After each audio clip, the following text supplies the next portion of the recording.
natin yung loper mga kasugar. Kasi malayo yung timing. Ayan. Clearance po siya sa gilid.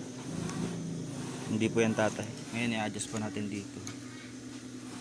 Ito. Yung 8 na to. Para i-atras po natin dito yung loper. Yan po yung timing na mga kasugar.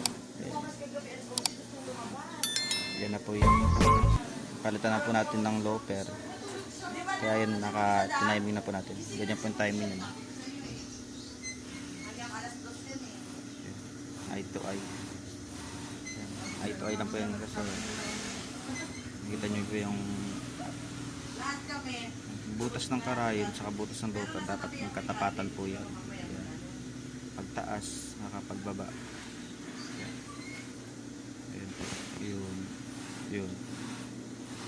So mga kasar, try na natin. Diba? Eh, yan. Kikita sila. Ito na po yung share yung tahi nyo.